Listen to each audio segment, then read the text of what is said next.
फिर मैं यहां से चालू कर रहा हूं, psi W equal to psi M psi S psi P. कुछ लोग आज पहले दिन बैठे हैं, वो भी घबराए नहीं, नागर साहब घबराना नहीं। तो psi W is psi M psi S psi P. Negative की पॉजिटिव? नेग्लिजिबल है। So psi W is equal to psi S plus psi P. Psi W is equal to psi S plus psi P. What is psi W? What is psi S? What is psi P? तो क्या हमारा water potential solute पर depend करता है? क्या हमारा water potential pressure पर depend करता है? और ये प्रेशर एनवायरनमेंट एटमॉस्फेरिक प्रेशर है। एटमॉस्फेरिक प्रेशर अदर प्रेशर है। क्या ये वॉल प्रेशर है? अब कुछ लोग कहेंगे सर इसी को तो मैं वाटर पोटेंशियल बोल रहा था। ये वाटर पोटेंशियल नहीं है दोस्त, क्योंकि ये मोस्ट ऑफ द टाइम होता ही नहीं है। Most of the time water potential depend upon solute potential, क्योंकि हर वाटर में सॉल्यूट पड़े होते हैं, और सॉल्यूट पड़ा होना मतलब क्या होना? सॉल्यूशन। तो हर सॉल्यूशन का वाटर पोटेंशियल पॉजिटिव की नेगेटिव? नेगेटिव। पॉजिटिव। और कल इस बेसिस पर पूरी ऑस्मोसिस पढ़ा दी मैंने, 7 क्वेश्चन इसी पे कराए। फिर मैंने बोला था ऑस्मोसिस के दौरान पानी वहां से वहां जाएगा जहां पर सॉल्यूट कम होंगे, से कहां जाएगा? जहां पर सॉल्यूट ज्यादा, क्योंकि सॉल्यूट जितना डालते रहोगे वाटर पोटेंशियल उतना कम होता जाएगा, और वाटर के मूव करने की टेंडेंसी, और हमें वाटर को मूव कराना है। ऑस्मोसिस में कौन मूव करता है? वाटर। हाँ, क्या वाटर सॉल्वेंट है? तो बताओ गाढ़े सोल्यूशन से फीके कि फीके टू गाढ़े? कल मैंने कहा था अगर सारी डेफिनेशन भूल जाना और एक बता देना तब भी मैं खुश हो जाऊंगा। क्या होती है osmosis? Movement of solvent from movement of solvent from higher water potential to lower water through semi permeable membrane. और मैंने बोला था सेमी परमेबल मेम्ब्रेन ना होती तो ऑस्मोसिस, क्योंकि फिर डिफ्यूजन होता, क्योंकि फिर सॉल्वेंट भी मूव करता और सॉल्यूट। खैर, ये मानते हुए कि कल की क्लासेस आपको आ गई हैं, मैं आगे बढ़ता हूं। आज हमारा टॉपिक है ऑस्मोटिक प्रेशर। ऑल्दो ये हेडिंग में नहीं है लेकिन पैराग्राफ में।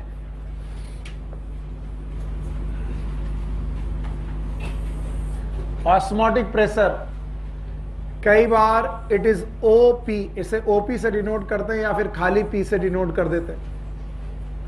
Osmotic pressure. और ऑस्मोटिक प्रेशर को समझने के लिए आपको एक एक्सपेरिमेंट में बताऊंगा, उसे सीखिए और समझिए। एनसीईआरटी में भी बना है। इन्होंने एक फनल ली है और इस फनल का नाम है थिसल फनल। थिसल फनल एक ऐसी फनल होती है जिसमें एक मूवेबल पिस्टन होता है। एक पिस्टन होता है जो मूव करता रहता है।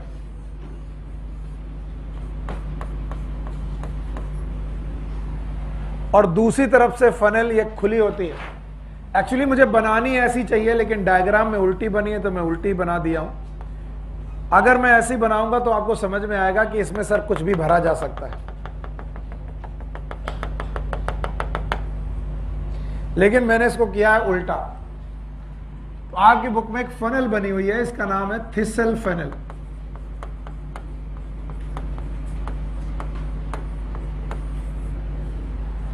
इस थिसल फनल में एक पिस्टन है जो कि मूवेबल है। ये मूव कर सकता है, ऊपर नीचे जा सकता है। और फिर मैंने इस थिसल फनल के माउथ पर एसपीएम बांधी हुई है। अब एसपीएम तुम जानते होगे, व्हाट इज एसपीएम?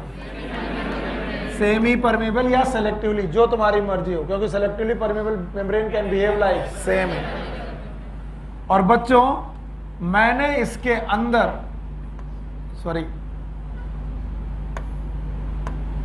मैंने इसके अंदर एक सॉल्यूशन भरा हुआ है, सॉल्यूशन,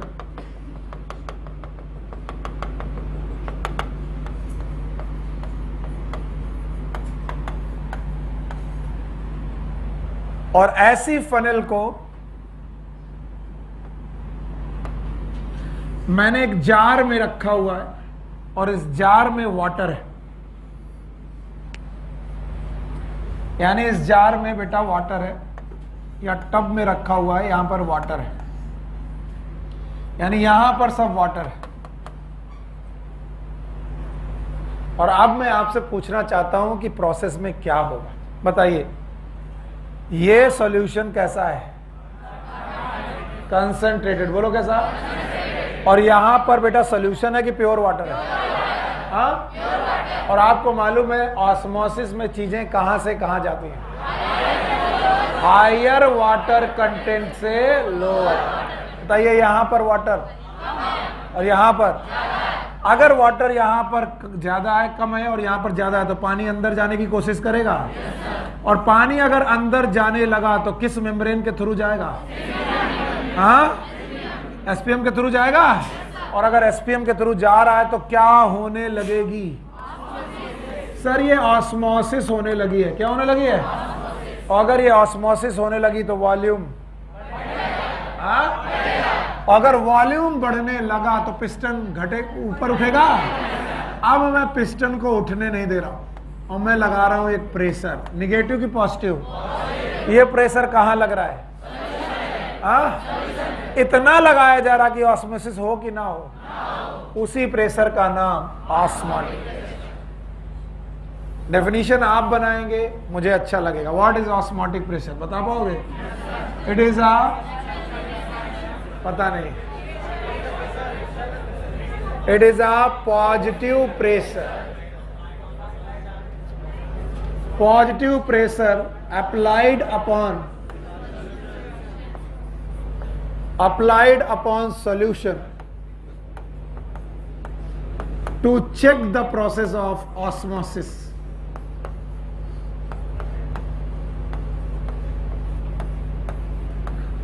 ऑस्मोसिस नाम के प्रोसेस को रोकने के लिए जो एक प्रेशर लगाया जाएगा, पॉजिटिव प्रेशर लगाया जाएगा, किस पे लगाया जाएगा? सॉल्यूशन पे। उसी पॉजिटिव प्रेशर का नाम ऑस्मोटिक प्रेशर होता है। फिर से सुनो, मैंने इस थिसल फनल को रखा, थिसल फनल में एसपीएम लगी हुई है, ऊपर सॉल्यूशन है, सॉल्यूशन को देखकर प्योर वाटर ललचाएगा, प्योर वाटर अपनी हायर कंसंट्रेशन से लोअर की तरफ जाएगा।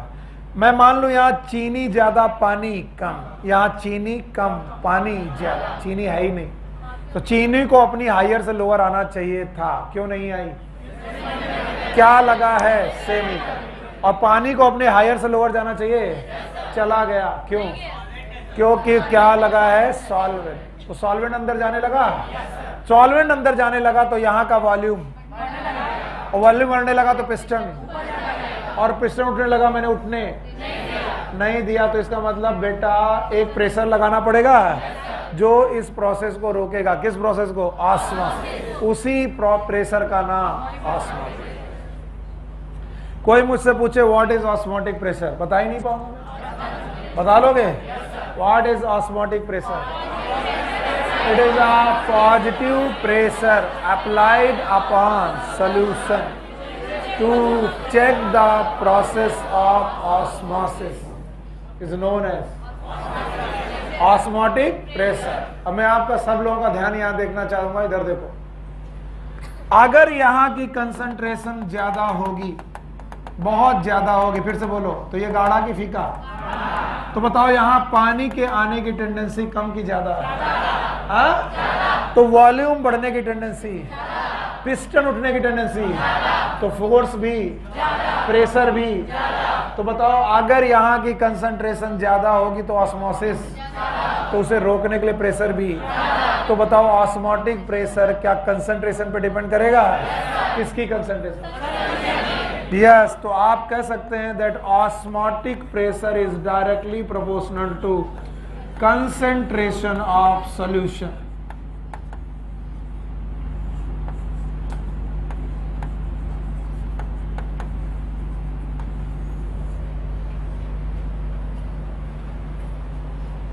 शायद ये बात आपके दिमाग में नहीं गई, मैं फिर से बोलता हूं, एक बार और सुनो। अगर यहां का सॉल्यूशन बहुत कंसंट्रेटेड है, बहुत, तो यहां पानी आने की टेंडेंसी कम है कि ज्यादा? और अगर पानी आने की टेंडेंसी ज्यादा है तो वॉल्यूम बढ़ने की टेंडेंसी ज्यादा है। तो वॉल्यूम बढ़ने की टेंडेंसी ज्यादा है तो उसे रोकने के लिए प्रेशर ज्यादा लगाना पड़ेगा। इसका मतलब अगर यहाँ की कंसंट्रेशन ज्यादा तो पॉजिटिव प्रेशर कम लगाना पड़ेगा कि ज्यादा? उसी पॉजिटिव प्रेशर का नाम ऑस्मोटिक। तो बताओ ऑस्मोटिक प्रेशर भाई साहब किस पर डिपेंड करेगा? कंसंट्रेशन। पता नहीं क्यों लगता है मुझे कि मैंने चौथी डेफिनेशन क्रैक कर दी जो आपको बोलनी पड़ेगी, मैं नहीं बोलूंगा। मैंने कल ऑस्मोसिस पढ़ाते वक्त दो सॉल्यूशन आपको दिखाए थे। एक सॉल्यूशन था ए और एक सॉल्यूशन था बी, आपको याद है? और मैंने बताया था कि ए सॉल्यूशन की कंसंट्रेशन कम है और बी सॉल्यूशन की कंसंट्रेशन ज्यादा है।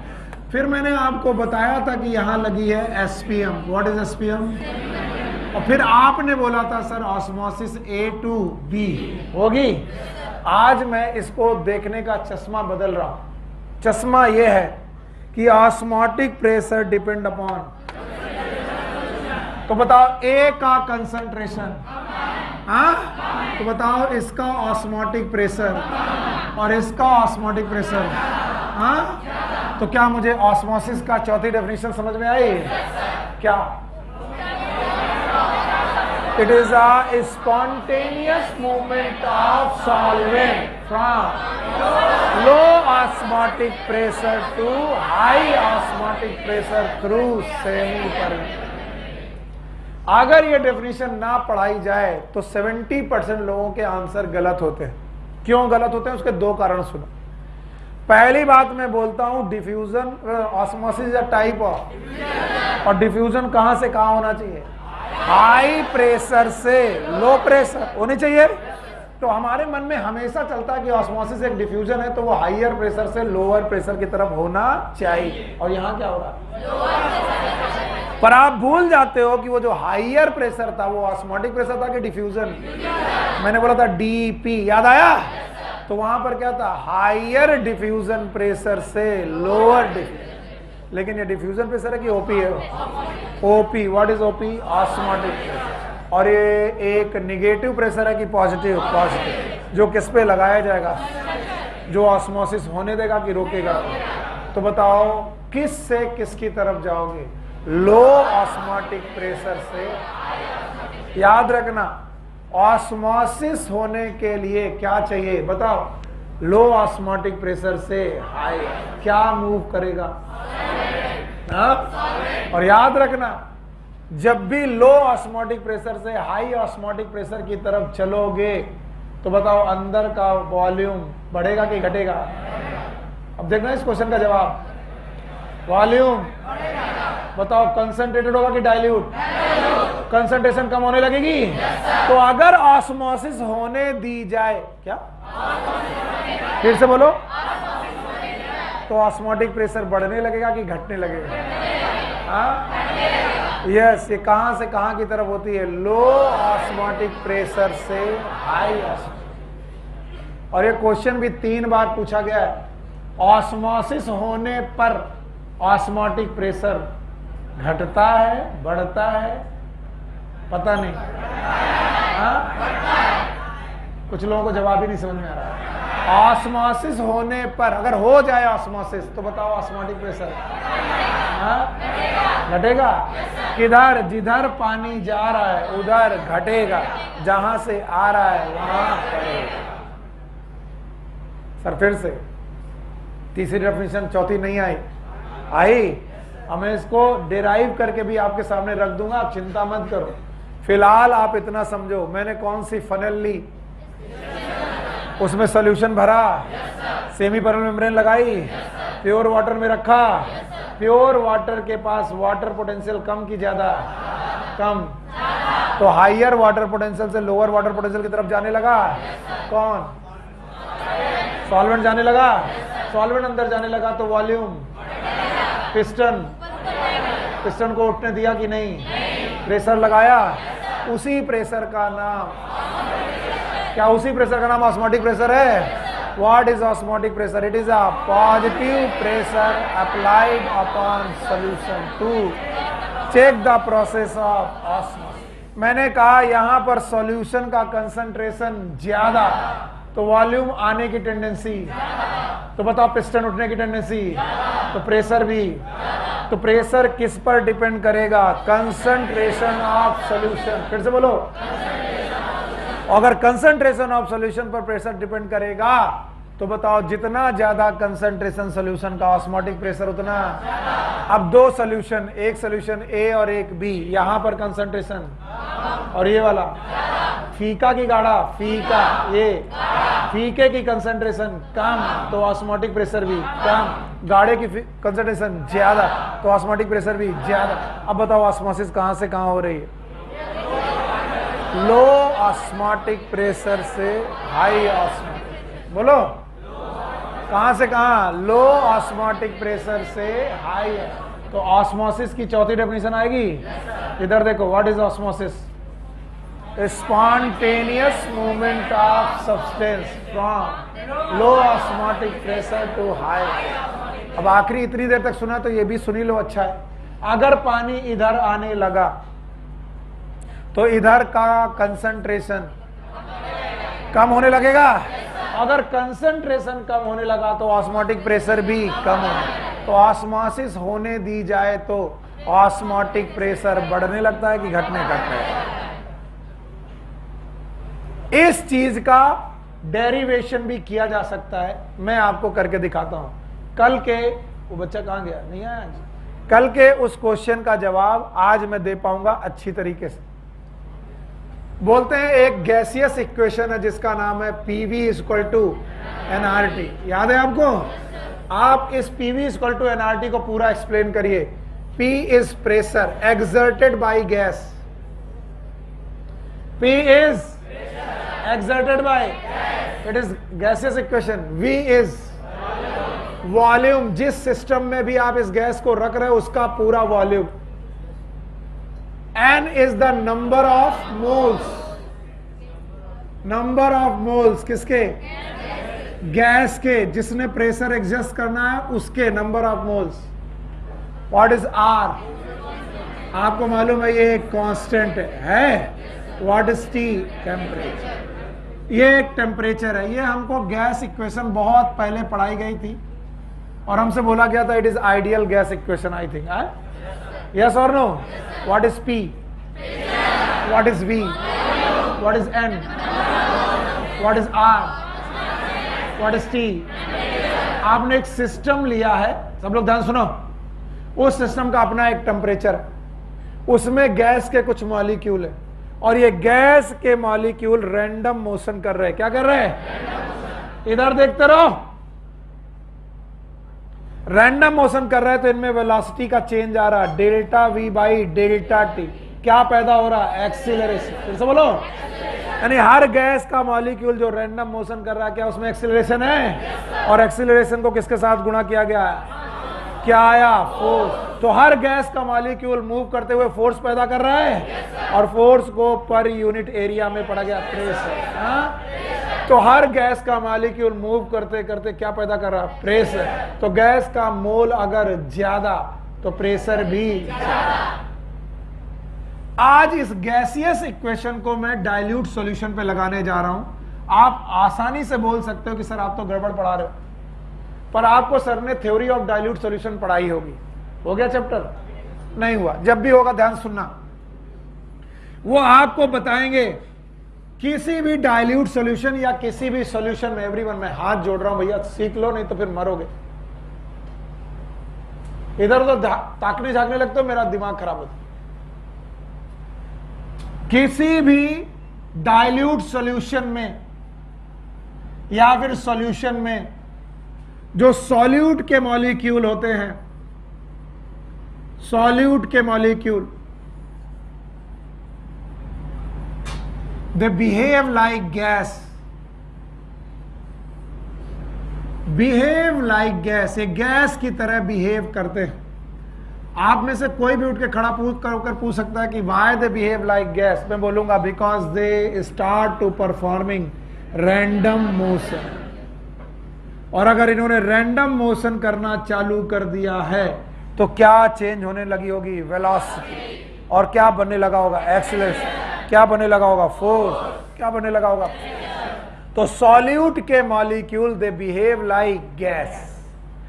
अगर ये गैस की तरह बिहेव करने लगते हैं तो इसमें थ्योरी ऑफ डाइल्यूट सॉल्यूशन में गैसियस इक्वेशन लगाई जा सकती है, जबकि ये इक्वेशन प्योरली गैस के लिए थी, सॉल्यूशन में लगानी नहीं चाहिए। लेकिन फिर भी वो कहते हैं कि जो बेटा डाइल्यूट सॉल्यूशन होते हैं उसमें solute molecule they behave like gas.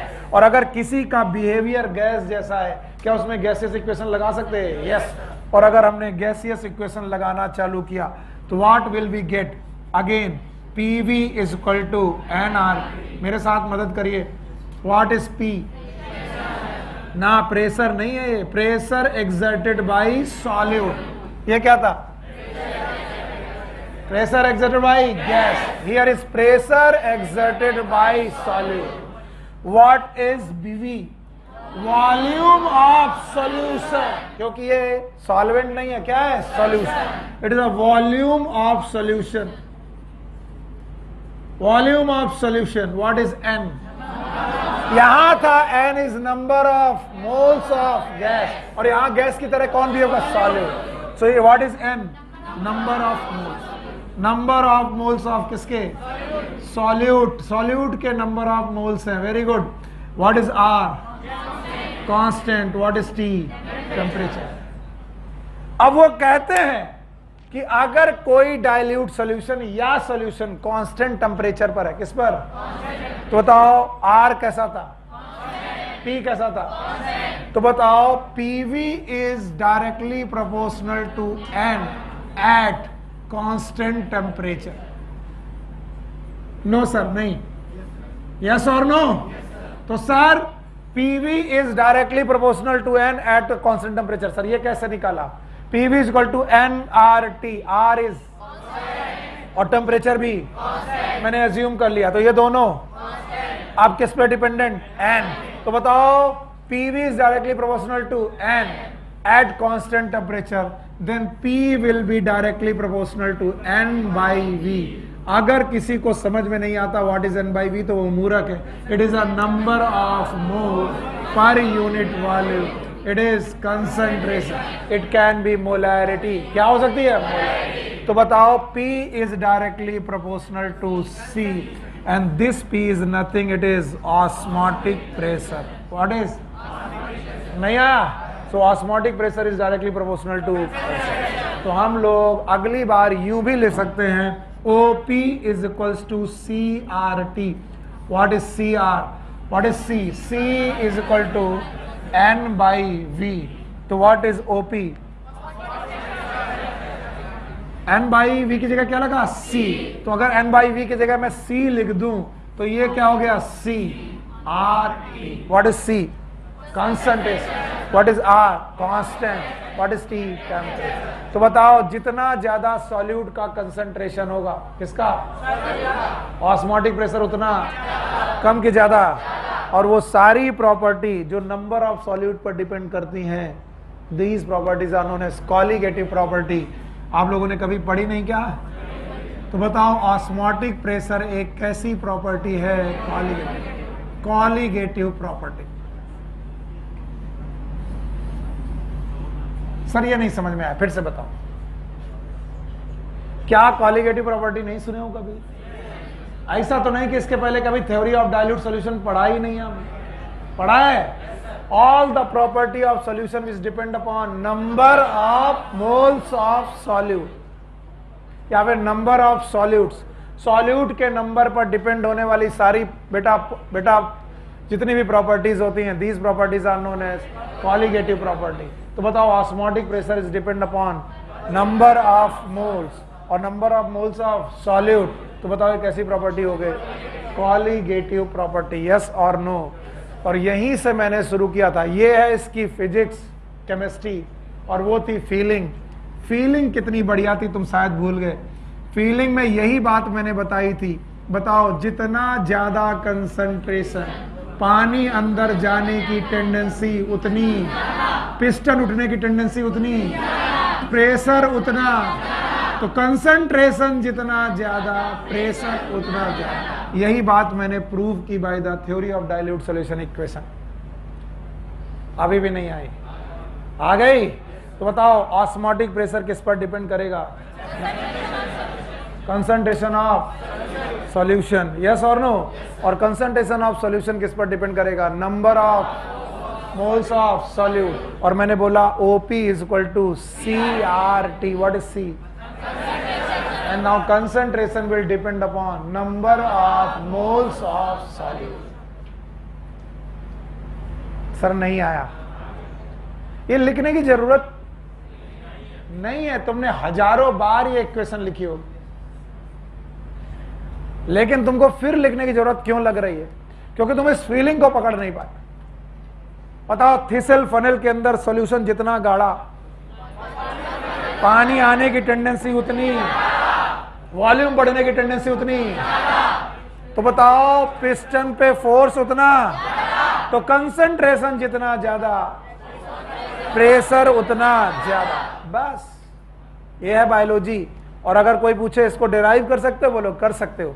बोलो PV इक्वल टू nRT लगा सकते हो, बोलो क्यों? क्योंकि तो गैस इक्वेशन है, सॉल्यूशन में कैसे लगाओ? तो उनसे बोलना in a dilute solution number of solute या फिर solute molecule they behave like gas. अगला क्वेश्चन में पूछेगा वो कैसे गैस की तरह बिहेव कर सकते हैं, तो बोलना जैसे गैसेस एनवायरनमेंट में रैंडम मोशन कर रही हैं, ब्राउनियन मूवमेंट, वैसे सॉल्यूट मॉलिक्यूल पानी में या सॉल्यूशन में कैसे मूवमेंट कर रहे हैं? रैंडम। और इन रैंडम मोशन की वजह से उनमें क्या लगाई जा सकती है? Gas. PV is equal to nRT। तो बताओ P is equal to CRT में C क्या है? Concentration of. What is R? What is T? इधर आओ, इधर आओ, आओ, अच्छे समय पे निकले। ये A सॉल्यूशन है,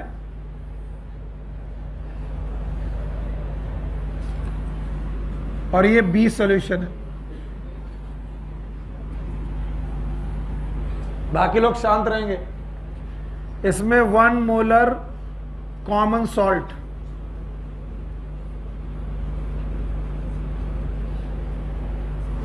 इसमें 1 मोलर कॉमन शुगर,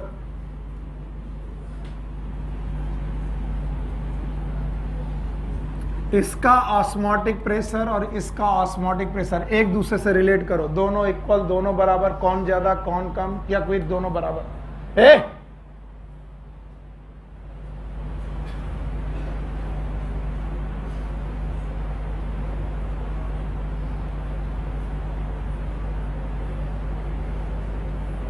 इस तरह के क्वेश्चन बायोलॉजी में पूछे जाते हैं। ए वाले का ज्यादा होगा, क्यों? वेरी गुड, शाबाश बच्चे, बहुत बढ़िया। देखो भाई, बच्चे ने सही क्वेश्चन दिया। 1 मोलर NaCl कॉमन सॉल्ट, तो 1 मोलर NaCl ये ब्रेक होगा क्योंकि पानी में है, पानी में है, तो क्या बनाएगा? Na plus Cl minus. तो अगर 1 मोलर NaCl था तो बताओ 1 मोल Na 1 मोल Cl, बताओ कितने मोल? 2, क्योंकि number of mole of solute घट गए कि बढ़ गए? क्योंकि यहां हुई इलेक्ट्रोलिसिस। जाग जाओ बेटा, क्वेश्चन आएगा तो हवा नहीं लगेगी। और यहां है C12 H22 O11, common sugar is sucrose, और सुक्रोज आयोनाइजेशन करती है कि नहीं? तो अगर 1 मोलर है तो ये हमेशा कितने आएंगे? 1। तो बताओ इस सॉल्यूशन का मोलरिटी कितनी हो जाएगी? 2, और इसकी 1। तो बताओ इसकी मोलरिटी घटी की बढ़ गई? बढ़ गई। और अगर मोलरिटी बढ़ गई तो OP is equal to CRT। C घटा की बढ़ गया? अगर C बढ़ गया तो ऑस्मोटिक प्रेशर भी बढ़ गया। तो बताओ A और B में किसका ऑस्मोटिक प्रेशर ज्यादा है? A। ऑल्दो दोनों में मैंने क्या लिया था? 1 मोलर NaCl 1 मोलर, पर ये क्यों हो गया 2 मोलर? पानी में डालने पर इसका क्या हो गया? Ionization. Now you can go. आपको समझ में आ रहा है? बताओ, what are the qualitative properties? The properties which depend upon number of solutes. बताओ, क्या हमारा osmotic pressure number of mole of solute पर डिपेंड कर रहा है? यस। हटा दें इसको। Thank you very much. अब बेटा आपको इससे जुड़े हुए कुछ बातें मैं आपको पढ़ाने जा रहा हूं। इनसे जुड़े हुए पॉइंट में से एक पॉइंट है प्लाज्मोलिसिस, और इसे सीखने की कोशिश करिएगा। ये हमारा नेक्स्ट टॉपिक है।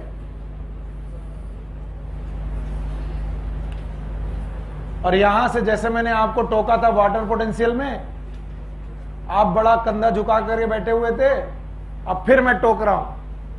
ये नहीं समझ में आया तो जान लेना आप बहुत सारी चीजें मिस कर दोगे। आज मैं आपको प्लाज्मोलिसिस की कंडीशन समझाने की कोशिश कर रहा हूं, लेकिन प्लाज्मोलिसिस समझने के पहले you have to know about the tonicity.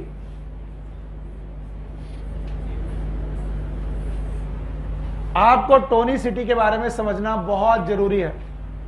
बोलते हैं tonicity is the property depends upon osmotic pressure.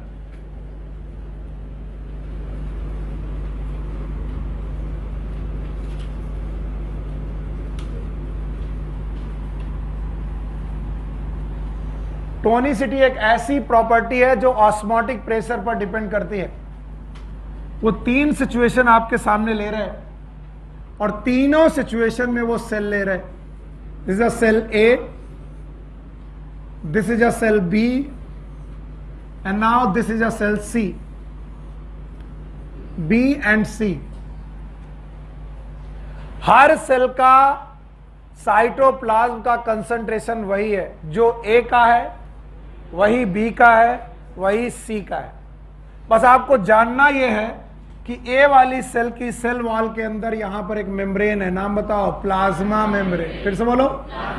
और इसके अंदर एक वैक्यूल है, याद है? और वैक्यूल की वॉल का नाम टोनोप्लास्ट। तो सेम इज हियर, ये रही प्लाज्मा मेम्ब्रेन, याद आया आपको? और इसके अंदर वैक्यूल, वैक्यूल का नाम टोनोप्लास्ट। और यहां पर भी बेटा प्लाज्मा मेम्ब्रेन। तो साइटोप्लाज्म की मेम्ब्रेन इस प्लाज्मा मेम्ब्रेन, और वैक्यूल की मेम्ब्रेन टोनोप्लास्ट। ये तीनों सेल का कंसंट्रेशन एग्जैक्ट एक जैसा है, जितना ए का उतना बी का उतना सी का। अब आपने ए वाली सेल को एक सॉल्यूशन में रखा है। मेरा बनाने का ऐसे तरीका, सेल तो नीचे ही आ जाएगी लेकिन मैं बनाता हूं ऐसे। ए वाली सेल को आपने एक बहुत गाढ़े सॉल्यूशन में रखा है,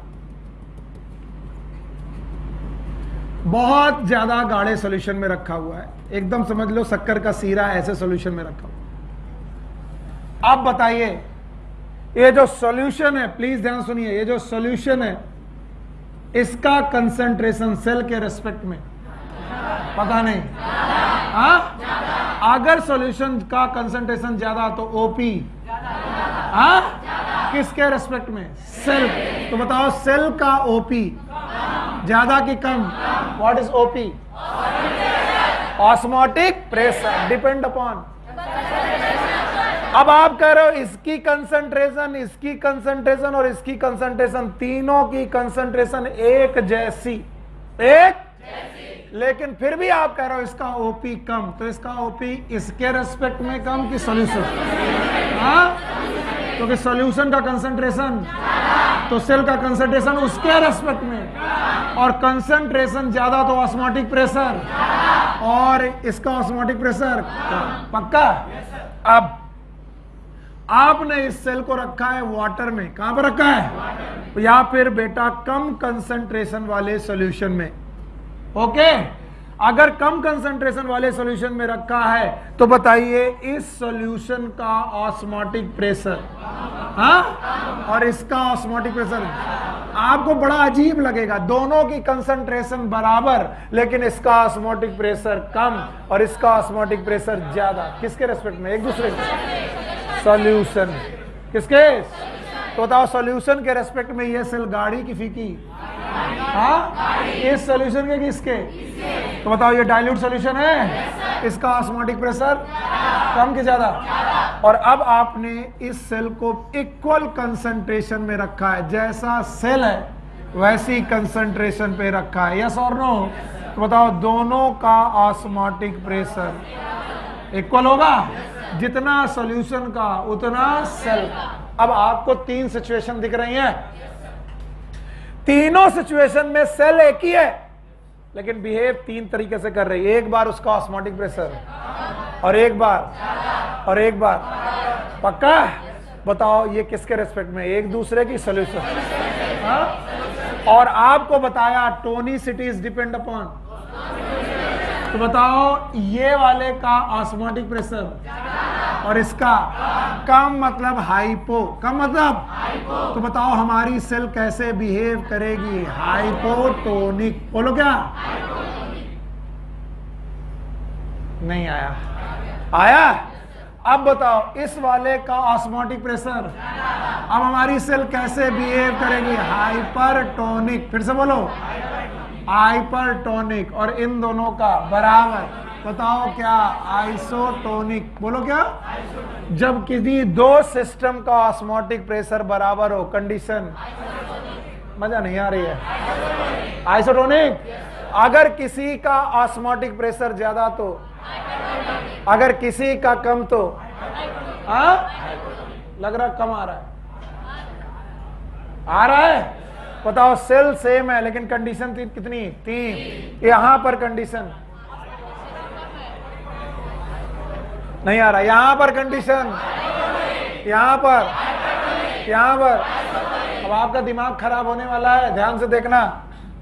जहां पर मैंने सेल को रखा है हाइपोटोनिक, वहां का सॉल्यूशन पता नहीं, क्योंकि यहां का ऑस्मोटिक प्रेशर सेल के रेस्पेक्ट में, और जहां की सेल हमने हाइपर रखी है वहां का सॉल्यूशन हाइपोटोनिक, पक्का? और जहां की सेल आइसोटोनिक वहां का सॉल्यूशन भी आइसोटोनिक।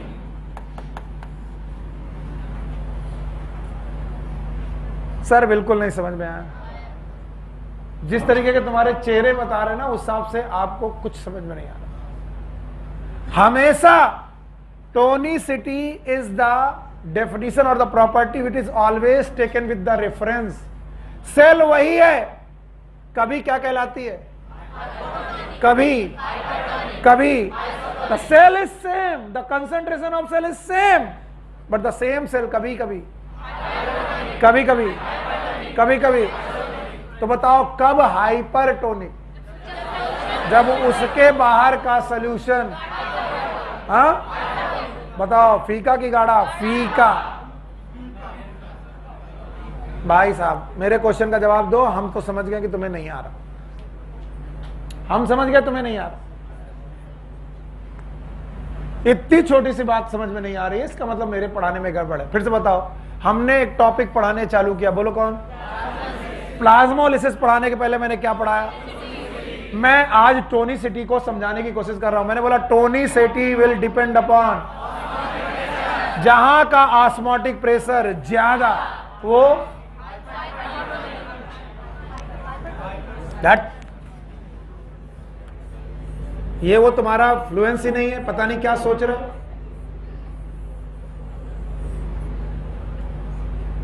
नहीं बोलोगे मैं ऐसे चिल्लाता रहूंगा, तुम जानते हो मेरा नेचर। और तुम्हें नहीं पढ़ना तो फिर आया मत करो, नहीं तो पूरा मेहनत लगा के पढ़ा करो। Tonicity depend upon osmotic pressure. और टोनिसिटी को 3 तरीके से डिफाइन कर सकते हैं। हाँ, अब बताओ कौन कौन सा? एक कौन? हाइपरटोनिक, दूसरा आइसोटोनिक, तीसरा हाइपोटोनिक।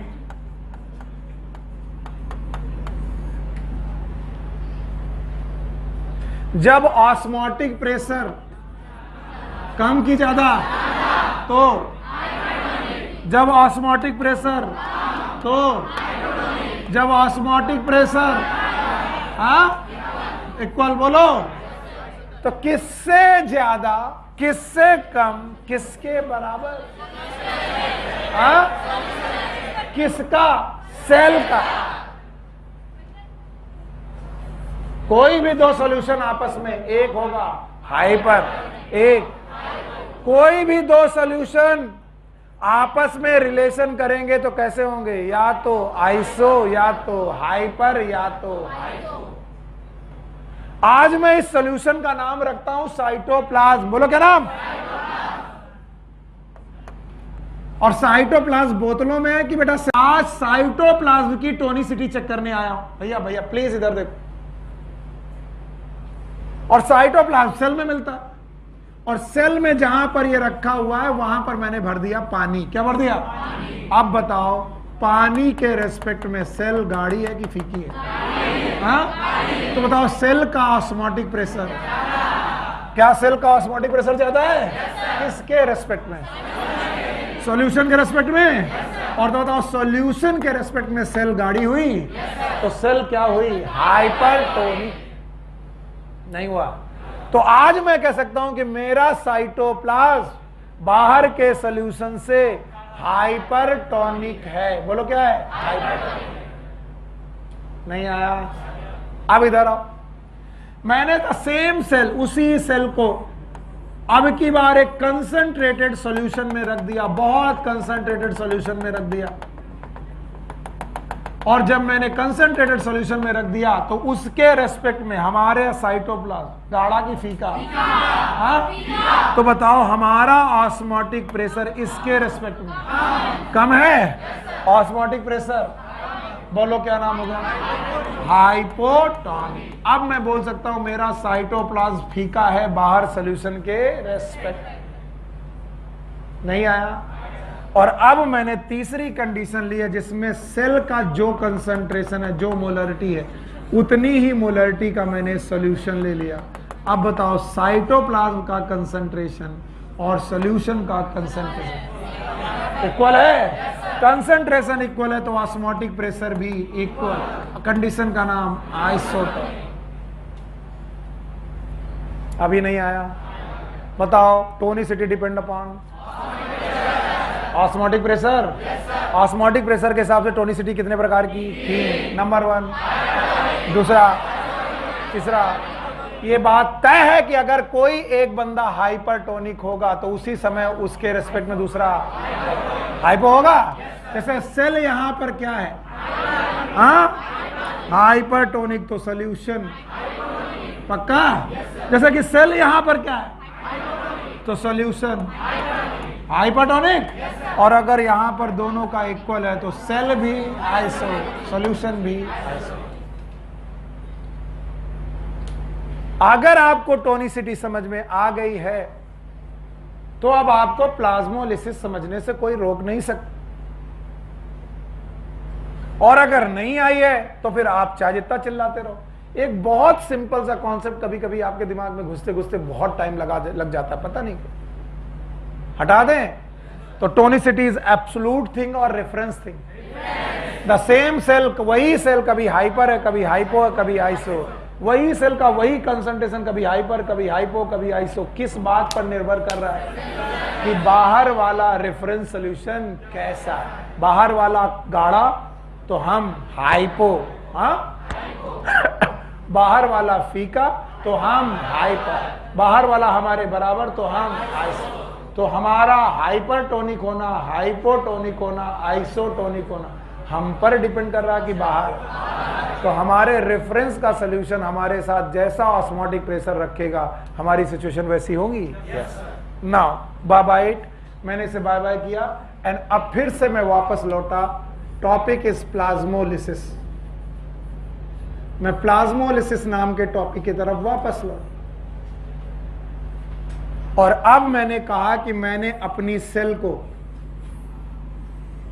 जिसके पास प्लाज्मा मेम्ब्रेन है, सेल वॉल भी है और वैक्यूल भी है, तो जो जो मैं पूछूंगा बताते जाना। सबसे बाहर, मजा नहीं आ रही भाई? उसके अंदर प्लाज्मा मेम्ब्रेन है। हाँ भाई प्लाज्मा मेम्ब्रेन। सरताज खड़े हो। और इस वाले का नाम, चलो मैंने बोल दिया टोनोप्लास्ट। अब जो मैं पूछूं बताना। सेल वॉल इज परमिएबल और इम्परमिएबल। बिल्कुल शांत रहना। परमेबल, शाबाश। प्लाज्मा मेम्ब्रेन सेलेक्टिव परमेबल, शाबाश। Tonoplast selective permeable. इसके अंदर पाया जाने वाले सॉल्यूशन का नाम एकदम साफ।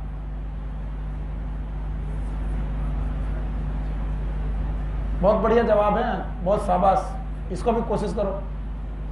देखिए इसका नाम है साइटोप्लाज्म। क्या नाम है?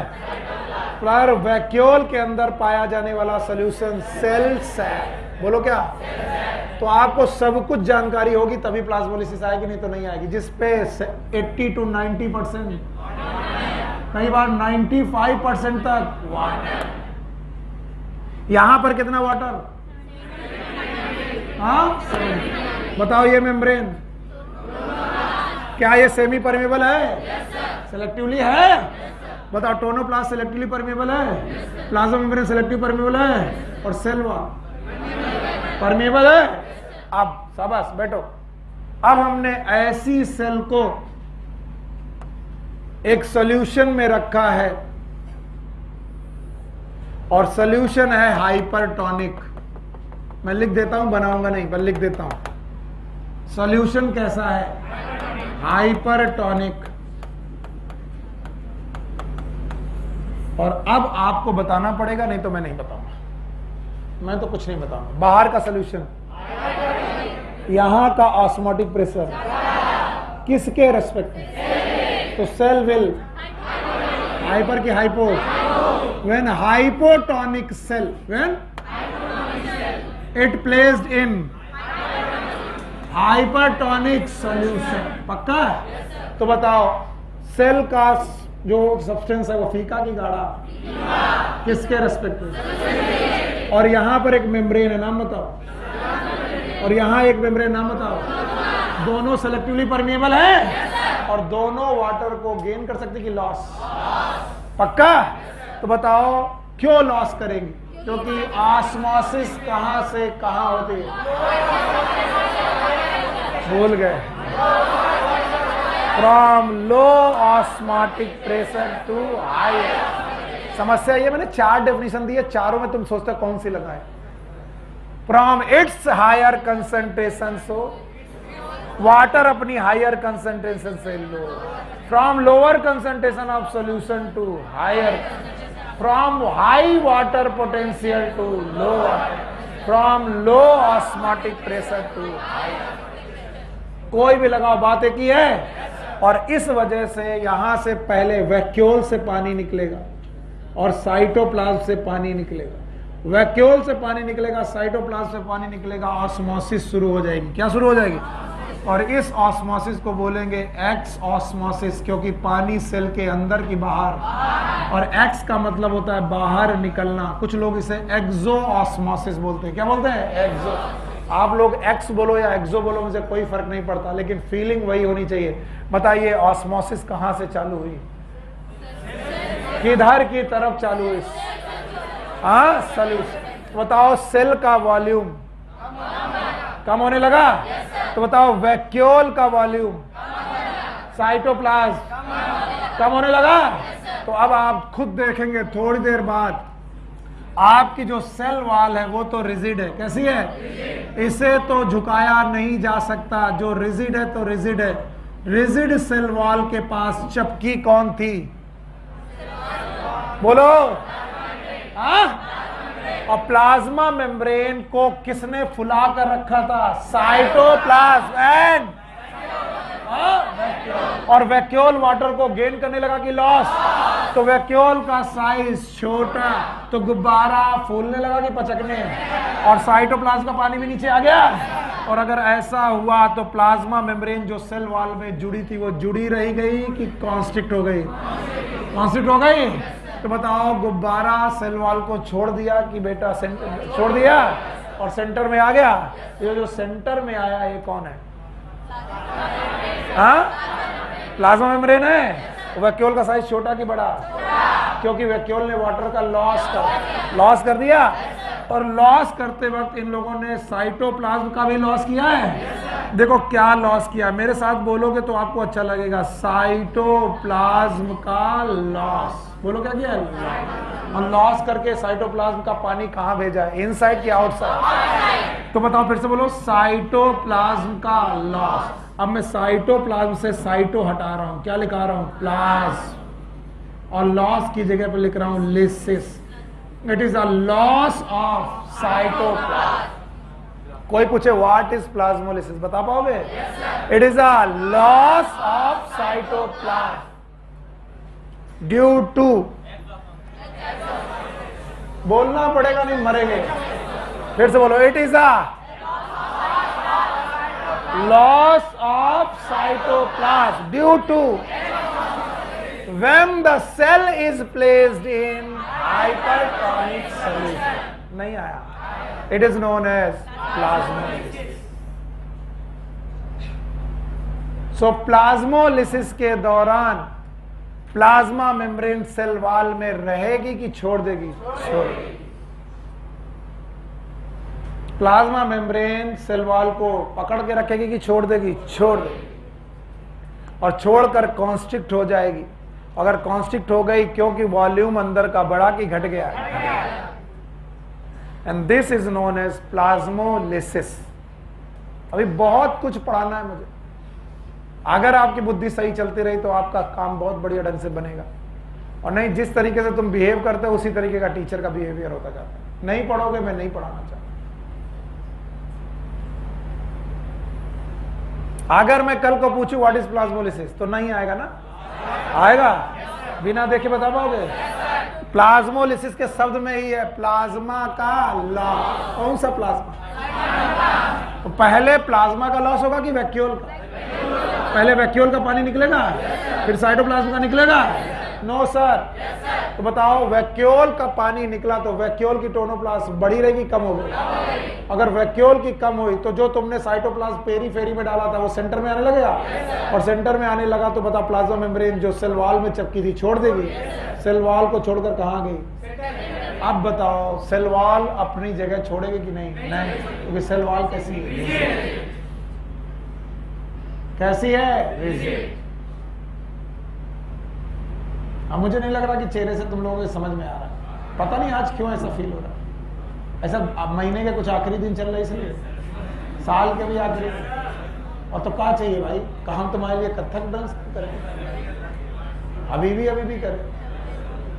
पागलों, तुम्हारी जिंदगी में असली न्यू ईयर तब आएगा जब तुम्हारा सिलेक्शन होगा। ये तुम समझ ही नहीं पा रहे। उसी दिन तुम न्यू ईयर मनाना, उसी दिन ईद मनाना, उसी दिन दिवाली मनाना, उसी दिन बकरीद मनाना, एक आधा बकरा।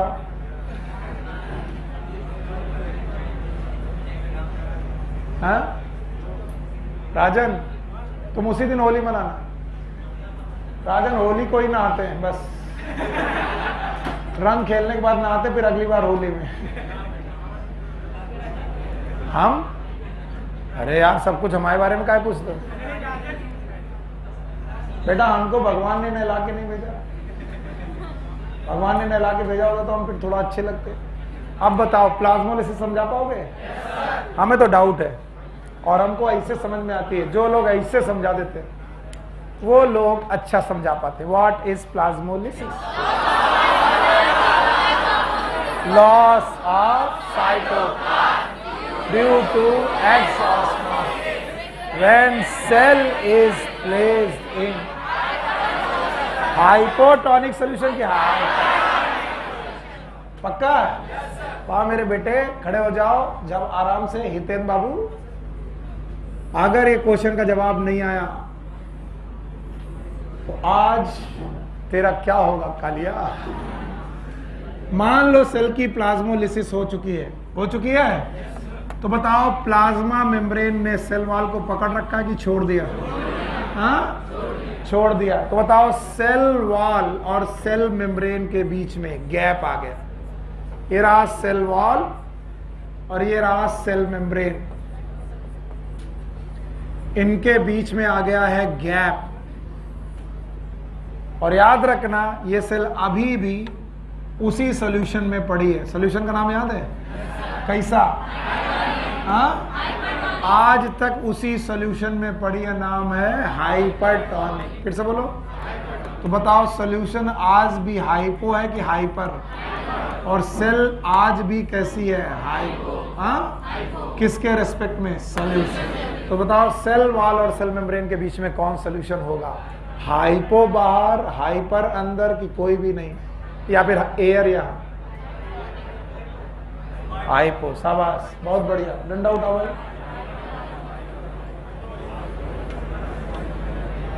कुछ तो बोलना ही था। पिछली साल ना पढ़ाया होता तो मैं तुम्हें आज नहीं मारता। पिछले साल पढ़ाया था और तुम्हें याद नहीं है। सर यहां हवा भर जाएगी। हवा नहीं भर सकती।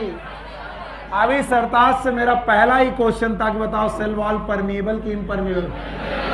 हाँ, तो जो सेल वॉल के बाहर है उसका ना सॉल्यूट रुकेगा ना सॉल्व, यानी पूरा सोल्यूशन यहां आ जाएगा। नाम बताओ? हाइपर। हाँ, कुछ लोग उल्टा सोचेंगे तुरंत, जैसे टीचर पढ़ाता तुरंत उल्टा सोचने लगते हैं। तो अगर ये इधर आ जाएगा तो इधर तो आ सकता है? नहीं आ सकता। क्यों? क्योंकि ये मेम्ब्रेन कैसी है? बोलो। और सेमी परमेबल मेम्ब्रेन से सोल्यूशन बाहर, केवल क्या आता है? सॉल्वेंट। हाँ, तो हाइपोटोनिक सोल्यूशन कभी भी बाहर, केवल क्या आएगा? Solvent, water. पक्का? तो याद रखना ऑस्मोसिस इस जगह चल भी नहीं सकती, क्योंकि इस जगह पर मेम्ब्रेन कैसी है?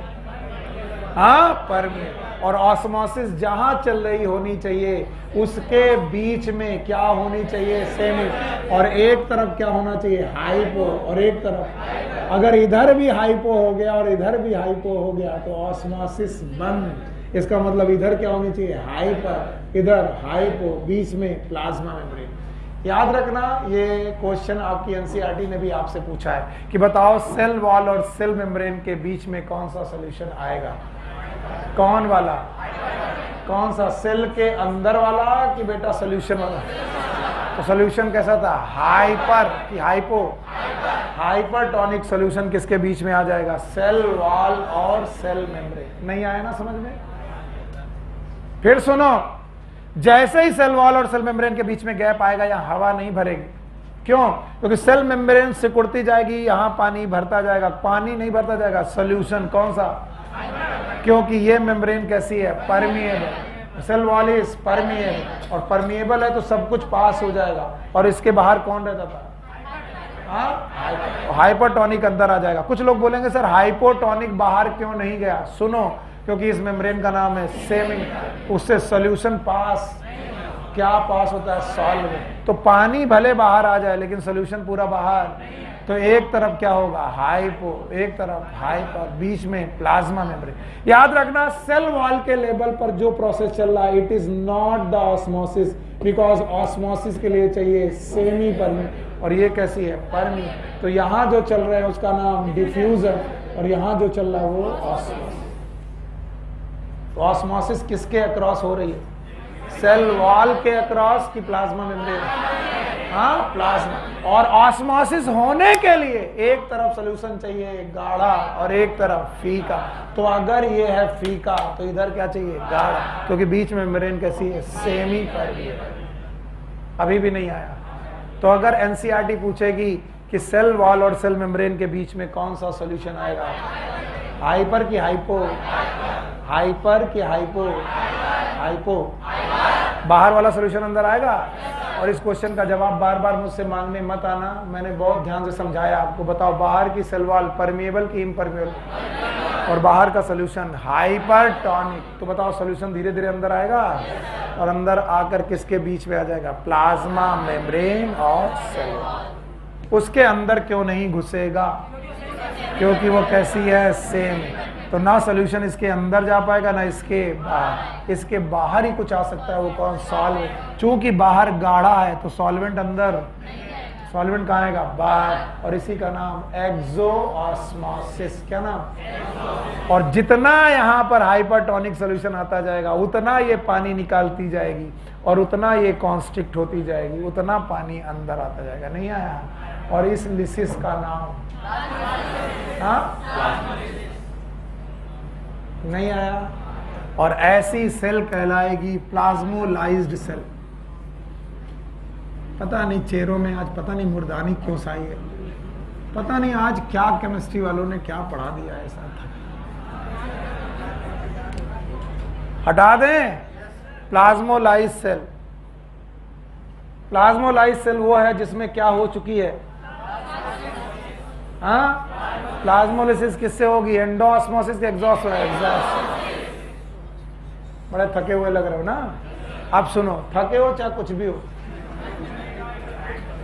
हमारे टॉपिक में तुमको तुरंत थकान लगती है, बदतमीज कहीं के।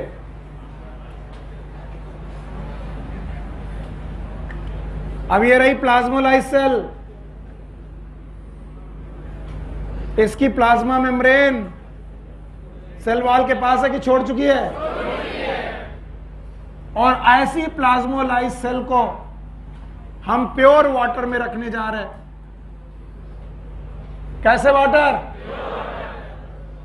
और अब आपसे फिर कहेंगे कि कुछ करो, तो तुम कहोगे नहीं सर हमसे तो ना हो पाएगा। प्योर वाटर पे रख दी गई है, और प्योर वाटर पे रखते ही everyone, cell wall is permeable कि इम्परमिएबल? हाँ? और ये वाला साइटोप्लाज्म है? No sir. और बताओ, अगर प्योर वाटर है तो हाइपर की हाइपो? और ये वाला हाइपर हो गया।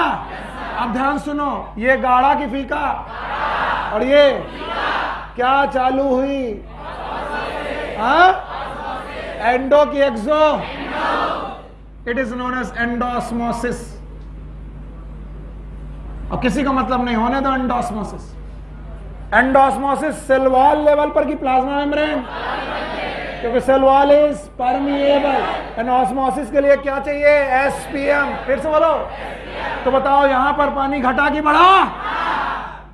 और जिनकी अकल होगी वो समझेंगे, पानी बढ़ने लगा तो वॉल्यूम बढ़ने लगा। प्लाज्मा मेम्ब्रेन वही कि गुब्बारा फूलने लगा। और जैसे ही फूलने लगा, अगली कंडीशन ये रही, सेल वॉल और प्लाज्मा मेम्ब्रेन धीरे धीरे सेल वॉल तक पहुंच गई। क्यों सेल वॉल तक पहुंच गई बच्चों? क्यों?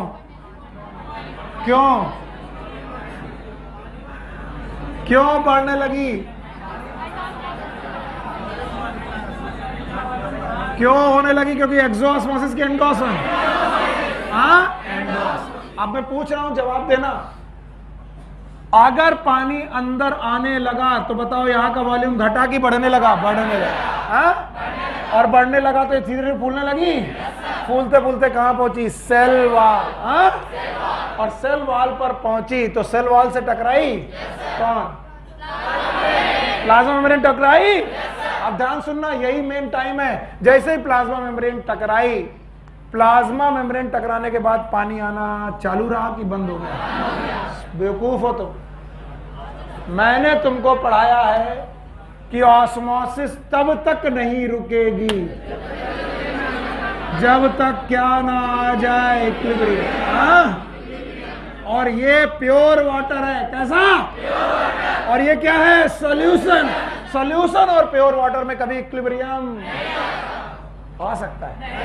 आ ही नहीं सकता, क्योंकि दोनों की कंसंट्रेशन कभी भी बराबर। और इस वजह से पानी आने की टेंडेंसी रुकेगी कि नहीं? अगर पानी आने की टेंडेंसी नहीं रुकेगी तो एंडोऑस्मोसिस की टेंडेंसी भी। अगर एंडोऑस्मोसिस की टेंडेंसी नहीं रुकी तो सेल मेम्ब्रेन के फूलने की टेंडेंसी। अगर फूलने की टेंडेंसी नहीं रुकेगी तो सेल मेम्ब्रेन किसको धक्का मारेगी? Cell wall. और जैसे ही वो सेल वॉल को धक्का मारने लगेगी, एक प्रेशर पैदा होगा। That pressure is known as turgor pressure. बोलो क्या? मैं पूछूंगा व्हाट इज टर्गर प्रेशर, तुम आधे से ज्यादा लोग गलत बताओगे। टर्गर प्रेशर तभी पैदा होगा जब ऑस्मोसिस की टेंडेंसी एक्सो होगी कि एंडो। ये और बात है कि अब ऑस्मोसिस नहीं हो पाएगी। क्यों? क्योंकि सेल वॉल इज रिजिड। बोलो क्या? रिजिड। और रिजिड सेल वॉल कहेगी अगर तुम मेरे पे मारोगे एक्शन, क्या मारोगे? तो मैं मारूंगी रिएक्शन। यस और no? Every action have equal and opposite reaction. तो बताओ, प्लाज्मा मेम्ब्रेन ने जो प्रेशर मारा, नाम बताओ। Turgor pressure. फिर से बोलो। तो क्या सेल वॉल ने इक्वल एंड अपोजिट प्रेशर मारा?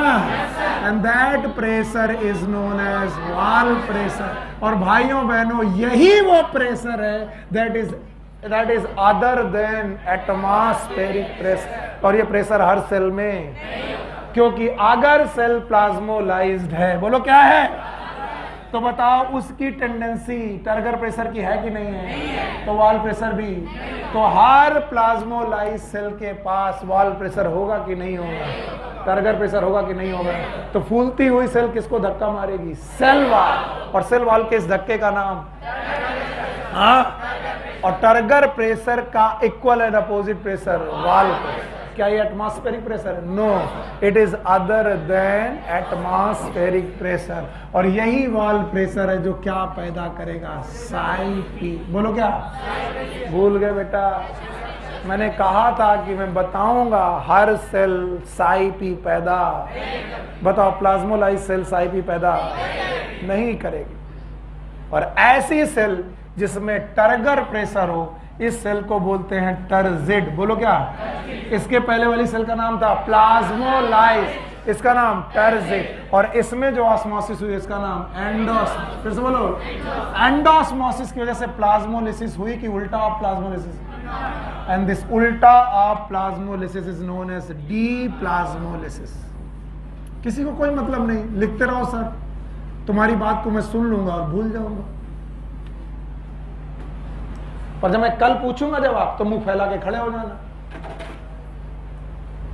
मैं पूछूंगा व्हाट इज डीप्लाज्मोलिसिस, सर पता नहीं। Deplasmolysis is the reverse of plasmolysis. तो बताओ प्लाज्मोलिसिस में क्या हुआ था, exosmosis. It is endos, it is a gain in cytoplasmic volume, cytoplasm नहीं, gain in cytoplasmic volume due to endosmosis when cell is placed in hyper की hypo, क्योंकि cell उस समय पर कैसी होगी, हाइपर, और उसके बाहर का हाइपो। फिर से what is deplasmolysis? It is the reverse of plasmolysis. और रिवर्स ऑफ प्लाज्मोलिसिस कैसे होगा? It is a gain in cytoplasm, no, gain in cytoplasmic volume due to endoosmosis, पक्का? And when cell is placed in hypotonic, hypotonic solution रखने पर cell के अंदर पानी आने लगेगा, और पानी आने की वजह से वॉल्यूम बढ़ने लगेगा, प्लाज्मा मेम्ब्रेन का गुब्बारा फूलने लगेगा, फूलने लगेगा, और फूलते फूलते कहां पहुंचेगा, सेल वॉल, और सेल वॉल पे जा करके धक्का मारेगा। इस धक्के का नाम, कब तक मारेगा, जब तक पानी आने की टेंडेंसी बनी रहेगी, तो टर्गर प्रेशर पैदा रहेगा, और टर्गर प्रेशर का equal and opposite pressure wall. तो वॉल प्रेशर तभी पैदा होगा जब क्या हो, turgor pressure is a action and wall pressure is a reaction. कौन मारेगा एक्शन, प्लाज्मा मेम्ब्रेन, किस पर, सेल वॉल। और सेल वॉल क्या मारेगी, कौन सा, वॉल प्रेशर। तो दुनिया की हर सेल में वॉल प्रेशर है, केवल उसी सेल में है जो कैसी है, टर्जिड। तो जो टर्जिड सेल होती हैं उनमें क्या होता है, वॉल, क्या होता है। और जो टर्जिड सेल नहीं होती उनमें वॉल प्रेशर नहीं। अभी भी बहुत कुछ बाकी है, ध्यान से सुनोगे तो आएगा, और घबराना नहीं। ये टॉपिक इतने आसान होते तो फिर काहे के लिए तुम यहां पर बैठते प्लांट फिजियोलॉजी के नाम पर, भाग ही गए होते। तुम्हारा वैसे भी जनवरी फरवरी में पढ़ने का मन कहां लगता। पर आज आपको ये प्रण करना है कि तुम्हें ना प्लांट फिजियोलॉजी छोड़नी, ना ह्यूमन फिजियोलॉजी, क्योंकि अब टॉपिक बहुत खतरनाक आने वाले हैं। जेनेटिक्स, बायोटेक, इकोलॉजी चली रही है। अभी के जो चैप्टर हैं बहुत इंपॉर्टेंट, प्लांट फिजियोलॉजी के बाद अभी ह्यूमन फिजियोलॉजी और भी इंपॉर्टेंट। सो आप देख रहे हो कि पानी अंदर जा रहा है, इसकी वजह से गुब्बारा फूल रहा है, इसकी वजह से टर्गर प्रेशर पैदा हो रहा है। टर्गर प्रेशर का इक्वल एंड अपोजिट कौन सा प्रेशर है, वॉल। और ऐसी सेल को हमने क्या नाम दिया, टर्जिड। टर्जिड सेल जब तक रहेगी तब तक वॉल प्रेशर रहेगा, उसके बाद वॉल प्रेशर नहीं। एंड नाउ ऐसी टर्जिड सेल को बाहर निकालिए जिसकी प्लाज्मा मेम्ब्रेन सेल वॉल के साथ अटैच्ड है, बट एंडोऑस्मोसिस की टेंडेंसी है कि नहीं है। भैया मैं कह रहा हूं इधर देखो, एक पूरी फूली हुई सेल रखी है, लेकिन मैंने ऐसी सेल को आइसोटोनिक सॉल्यूशन में रख दिया। किसमें? और जैसे मैंने आइसोटोनिक सॉल्यूशन में रखा तो जितना पानी इनसाइड उतना, तो net osmosis is 0। There is no osmosis, osmosis नहीं हुई। और अगर ऑस्मोसिस नहीं है भाइयों बहनों, तो टेंडेंसी ऑफ वाटर इनर और आउटर इक्वल, यस और नो? या फिर मैं कह सकता हूं ना तो अंदर जाने की टेंडेंसी ना, और अगर अंदर जाने की टेंडेंसी नहीं है तो प्लाज्मा मेम्ब्रेन की फूलने की टेंडेंसी, और प्लाज्मा मेम्ब्रेन की फूलने की टेंडेंसी नहीं तो टर्गर प्रेशर भी और वाल प्रेशर भी। ऐसी सेल जो आइसोटोनिक सॉल्यूशन पे रखी है, ऐसी सेल को हम बोलते हैं फ्लैसिड सेल। बोलो क्या नाम? तो बताओ 3 प्रकार की सेल हो गई, plasmolyse, plasmolyse, turgid and flaccid. जिसमें एक्सोऑस्मोसिस की टेंडेंसी है, बिल्कुल सही है। जिसमें एंडोऑस्मोसिस की टेंडेंसी, जिसमें ना एंडोऑस्मोसिस की ना, बोलो फ्लैसिड है। यहां टर्गर प्रेशर है कि नहीं है? वॉल प्रेशर भी पक्का? अगर आपने ये सीख लिया तो आप मेरे क्वेश्चन को सॉल्व कर देंगे बहुत आसानी से। बेटा बुक देना। Now the page number 182, this diagram, this, सब लोग ध्यान से देखें, मैं तीनों डायग्राम आपके सामने बना रहा हूं। यहां प्लाज्मा मेम्ब्रेन एकदम कॉन्स्ट्रिक्ट सी पड़ी है, ये रही प्लाज्मा मेम्ब्रेन, और नीचे लिखा है प्लाज्मोलाइज्ड सेल, और इस सेल का नाम रखा है ए। फिर इन्होंने एक सेल बनाई है ऐसी, और उसमें अंदर और बाहर आने वाला वाटर इक्वल दिखाया है, और इसका नाम इन्होंने रखा है फ्लैसिड, और इस सेल का नाम रखा है बी। और फिर इन्होंने तीसरी सेल बनाई है और बोला इसमें एंडोऑस्मोसिस की टेंडेंसी है। कैसी? यानी पानी अंदर आने की टेंडेंसी है, और इसमें पानी बाहर जाने की टेंडेंसी है, और इस सेल का नाम रखा है टर्जिड। बस मुझे इतना ही देखना था। अब ध्यान से देखो, अब मैं जो पूछ रहा हूं बताते रहना, इसी को बोलना। बताओ why it is plasmolysed cell? क्योंकि इसमें टेंडेंसी क्या है? एक्सो। जिन भी कोशिकाओं में एक्सोऑस्मोसिस की टेंडेंसी है वो वाटर को गेन कर रहे हैं कि लॉस? और लॉस कर रहे हैं तो उनमें क्या चल रही है? प्लाज्मोलिसिस। क्या चल रही है? और प्लाज्मोलिसिस चल रही है तो सेल का नाम प्लाज्मोलाइज्ड है। अब बताओ इसमें क्या ये आइसोटोनिक है? कंडीशन फ्लैसिड, पक्का? और इसमें एंडोऑस्मोसिस की टेंडेंसी है, प्लाज्मा मेम्ब्रेन की फूल जाने की टेंडेंसी है। तो बताओ क्या पैदा हो रहा होगा? टर्गर। कौन मार रहा होगा? Plasma membrane. किसके ऊपर? वाल के। और क्या सेल वाल भी ऊपर मार रही होगी? बोलो कौन? वाल के। तो बताओ 2 प्रेशर हो गए। एक कौन? टर्गर प्रेशर, दूसरा ऐसी सेल का नाम टर्जिड। अब मैं जो पूछूंगा जवाब दोगे? वाकई आप मेरे साथ हो अगर जवाब दोगे तो। मैं तीनों कंडीशन लिख रहा हूं। इस कंडीशन में psi W equal to psi S plus psi P, मैं अंधों की तरह लिखते जा रहा हूं, चुप रहो एकदम। इस कंडीशन में भी psi W equal to psi S plus psi P, इस कंडीशन में भी psi W equal to psi S plus psi P. अब मैं आपसे पूछता जाऊंगा, बताते जाना।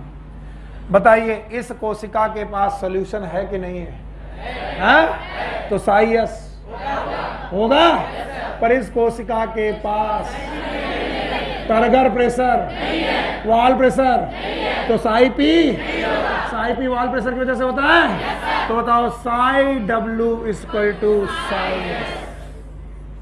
चूंकि यह सॉल्यूशन सबसे ज्यादा गाढ़ा होगा क्योंकि इसका पानी बाहर जा चुका है, तो बताओ प्लाज्मोलाइज का साई डब्ल्यू लेस निगेटिव कि मोस्ट निगेटिव? मोस्ट। सबसे ज्यादा निगेटिव वाटर पोटेंशियल किसका? प्लाज्मोलाइज। सर मुझे नहीं समझ में आया, फिर से बताओ। Psi W equal to psi S plus psi P. ये कोशिका एटमॉस्फेयर में रखी है, इसमें कौन सा प्रेशर लग रहा है? एटमॉस्फेरिक। कौन सा? Extra pressure. वो एक्स्ट्रा प्रेशर वॉल प्रेशर से लगता है? वो लग रहा कि नहीं लग रहा? क्यों नहीं लग रहा? क्योंकि टर्गर प्रेशर नहीं लग रहा, तो वॉल प्रेशर भी नहीं। तो psi W plus equal to psi S plus psi P में साई पी कट गया। कट गया क्या बता? Psi S. और psi S number of solute पे डिपेंड करता है, और इसका पानी निकल चुका है, तो ये गाढ़ा हो गया कि फीका? गाढ़ा। और इतना गाढ़ा हो चुका है कि बताओ इसका निगेटिविटी, तो बताओ सबसे negative water potential. Now here यहां पर Sai W Sai S plus psi P पर आना चाहिए। बताइए आज भी इसमें सोल्यूशन है? तो बताओ साई एस होगा? होगा? और साई पी? क्योंकि टर्गर प्रेशर, वॉल प्रेशर, तो साई पी है कि नहीं है? ये भी psi W equal to psi S. ध्यान से, ये भी साई डब्ल्यू इक्वल टू, ये भी साई डब्ल्यू इक्वल टू, लेकिन इसका वॉल्यूम इसके वॉल्यूम से ज्यादा, ये कंसंट्रेटेड, ये डायल्यूट, तो बताओ ये लेस। बोलो लेस निगेटिव होगा किसके रेस्पेक्ट में? इसके रेस्पेक्ट। पक्का? अब इधर आओ भाइयों बहनों, यही अकेली जगह है जहां पर ये फॉर्मूला पूरा लागू होगा। बताइए अभी भी सॉल्यूशन इस सेल में सॉल्यूशन है? Yes sir. पक्का? इस सेल का और इस सेल का वॉल्यूम बराबर, कंसंट्रेशन बराबर, फिर भी इसके बावजूद इसका साई डब्ल्यू इससे भी कम निगेटिव। क्यों? क्योंकि साई पी इज पॉजिटिव, जो इस पे एग्जिस्ट करेगा, और ये पॉजिटिविटी साई एस की निगेटिविटी को बढ़ाएगा कि कम करेगा? तो बताओ which one is more positive? Positive नहीं, more positive is a reference शब्द, या फिर लीस्ट निगेटिव। लीस्ट निगेटिव कौन होगा? जो सेल कैसी होगी? टर्जिड। क्योंकि यहां पर साई डब्ल्यू भी होगा, साई एस भी होगा, साई पी भी। Why psi P? क्योंकि कौन सा प्रेशर होगा? टर्गर प्रेशर, और टर्गर प्रेशर का अपोजिट है वॉल। क्या वॉल प्रेशर की वजह से साई पी पैदा होता है? And this is a pressure other than, और वो सारे प्रेशर जो एटमॉस्फेरिक प्रेशर के अलावा होते हैं, उन सारे प्रेशर का बताइए साई पी होगा। अगर बुद्धि है वाला कि तुम थक गए हो पढ़ते पढ़ते, सच में मैं जानता हूं तुम थक भी जाते हो, लेकिन फिर भी अगर किसी की बुद्धि होगी तो वो तुरंत रिलेट कर लेगा, इसका तो सर वॉल्यूम ही कम है, तो इसकी तो सर मोलरिटी सबसे ज्यादा होगी, मोल अपॉन वॉल्यूम, वॉल्यूम सबसे कम, तो इसकी मोलरिटी सबसे ज्यादा। मोलरिटी सबसे ज्यादा तो कंसंट्रेशन सबसे, और कंसंट्रेशन ज्यादा तो सॉल्यूट की कंसंट्रेशन भी ज्यादा, और सॉल्यूट की कंसंट्रेशन साई एस को पॉजिटिव की निगेटिव। पक्का? अब इधर आओ सर, इसका और इसका वॉल्यूम तो बराबर, मोल भी बराबर, क्योंकि जितना सॉल्यूशन साइटोप्लाज्म में इसके पास है उतना ही इसके पास, तो सर इसकी molarity mass into volume, sorry mole into volume, इसकी भी मोल इनटू वॉल्यूम, क्योंकि ये भी साइटोप्लाज्म है, ये भी साइटोप्लाज्म है, दोनों का साइटोप्लाज्म कंसंट्रेशन एक जैसा, दोनों का वॉल्यूम भी एक जैसा, तो दोनों की मोलरिटी भी एक जैसी, इसलिए दोनों का साइयस तो एक जैसा होगा, लेकिन इसमें साइपी नहीं और इसमें साइपी होगा, तो वो साइपी किसको नेग्लेक्ट करने लगेगा? साइयस। तो साइयस को बढ़ाएगा कि घटाएगा? घटाएगा, यानी कि साइयस की वैल्यू को कम करेगा। इसका साइयस की वैल्यू कम हुई तो निगेटिविटी कम होगी, तो वाटर पोटेंशियल ज्यादा, तो सबसे कम वाटर पोटेंशियल ए, उससे ज्यादा बी, सबसे ज्यादा सी। नहीं आया? नहीं आया ना? पक्का? और ये क्वेश्चन सबसे खतरनाक क्वेश्चंस में से एक क्वेश्चन है, जब लोग पूछते हैं तो दिमाग खराब हो जाता है। इन दोनों का वॉल्यूम बराबर, इन दोनों की मोलरिटी बराबर, इसके बावजूद इसका वाटर पोटेंशियल ज्यादा। क्यों? क्योंकि इसमें क्या पैदा हुआ? साई पी, और psi P positive negative? Psi S. Negativity को कौन खत्म करने लगा? पॉजिटिव। तो बताओ साइयस की वैल्यू कम होने लगी, और साइयस की वैल्यू कम होने लगी तो निगेटिविटी, तो वाटर पोटेंशियल बढ़ने लगा। पक्का? तो इन दोनों का वॉल्यूम सेम है, लेकिन फिर भी इसका वाटर पोटेंशियल ज्यादा, तो सबसे कम वाटर पोटेंशियल, उससे ज्यादा, और सबसे ज्यादा सी। और अगर मैं सॉल्यूट पोटेंशियल पूछूं बता पाओगे? हाँ, इसका इन दोनों का बराबर, पक्का? फिर भी वाटर पोटेंशियल इसका। क्यों ऐसा हुआ कि दोनों का सॉल्यूट पोटेंशियल बराबर होने के बावजूद भी वाटर पोटेंशियल कम? क्योंकि क्या पैदा हो गया? साई पी। क्योंकि कौन सा प्रेशर पैदा हुआ? टर्गर, और टर्गर प्रेशर का इक्वल एंड अपोजिट। मैं सच बताऊं, कभी कभी ऐसी क्लासेस में मुझे दुख क्यों होता है, क्योंकि आज सबसे कॉन्सेप्चुअल क्लासेस थी और आज की क्लास में आप लोगों के रिस्पॉन्सेस सबसे वीक हैं। और अपने स्टूडेंट भी अपने टीचर को जानते हैं। अगर मैं कुछ भी पढ़ाने में डिस्टर्ब होऊंगा किसी भी दिन, तो तुम जान जाओगे आज सर का मूड सही नहीं। और आज मुझे ऐसा नहीं लगा कि तुम मेरे साथ उस रिस्पॉन्स के साथ आगे बढ़ रहे हो, क्योंकि ये टॉपिक इतने खतरनाक। तो मुझे दो तरीके के वहम आते हैं। पहला वहम यह है कि तुमको बिल्कुल समझ में नहीं आ रहा, तब ऐसा रिस्पॉन्स कर रहे हो। क्या ऐसा है? अगर ऐसा है तो मुझे बता दो, मैं दोबारा पढ़ा दूंगा। ऐसा है क्या? प्लाज्मोलिसिस समझ में आई? डी प्लाज्मोलिसिस समझ में आई? टर्जिडिटी समझ में आई? टर्गर प्रेशर समझ में आया? वाल प्रेशर समझ में आया? हर सेल में टर्गर प्रेशर होगा, वाल प्रेशर होगा। जिस सेल में होगी टेंडेंसी टू एंडोऑस्मोसिस। कोई भी बोलेगा जो सेल फूली होगी उसमें टर्जिट होगा, मारूंगा। फूली ये भी है, फूली ये भी है, लेकिन इसमें एंडोऑस्मोसिस की टेंडेंसी, इसमें एंडोऑस्मोसिस टेंडेंसी है। तो कौन सा प्रेशर है? Turgor, equal and opposite. और इसमें फूली होने के बावजूद भी एंडोऑस्मोसिस की टेंडेंसी, अंदर और बाहर वाटर इक्वल। तो बताओ, turgidity, turgor pressure, wall pressure. और इसमें तो खैर क्या होगा, wall pressure plasma membrane cell wall से बहुत दूर। Now Surya ji, my question, खड़े हो। ये सारी प्लांट सेल है। अगर मैं एक सेल को जो कि एनिमल सेल है, इसको प्योर वाटर में रख दूं, प्योर वाटर में रख दूं, प्योर वाटर, बताइए सेल का क्या होगा? हाँ,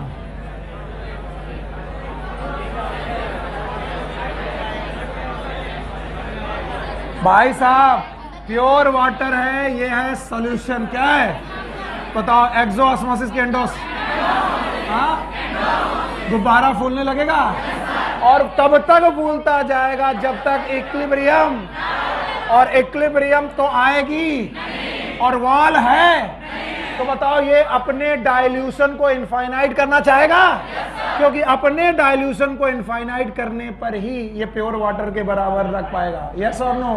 और इनफाइनाइट वॉल्यूम करने के लिए आपको आसमान से जुड़ना है, और आसमान से जुड़ना है तो रहना कि फट जाना है। तो एनिमल सेल अगर प्योर वाटर में डाली जाए, बचेगी कि फट जाएगी? क्योंकि क्या आने लगेगी? एंडोस में प्लाज्मा मेम्ब्रेन फूलने लगेगी। सेल वॉल है कि नहीं है? और ये रुकेगी, बचेगी कि फट जाएगी? प्लांट सेल बच क्यों जाती है? तो अगर कोई एनिमल सेल में टर्गर प्रेशर की बात करे, उससे कहो जाओ खाना वाना खाओ, क्योंकि सेल वॉल नहीं तो टर्गर प्रेशर नहीं, और टर्गर प्रेशर नहीं तो वाल प्रेशर नहीं। तो कोई पूछे एनिमल सेल में होगा क्या? गुब्बारा बचेगा कि फट जाएगा? Take care, good luck, bye bye.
बहुत सारे आंसर गलत है उसके। वो शायद है कौन सी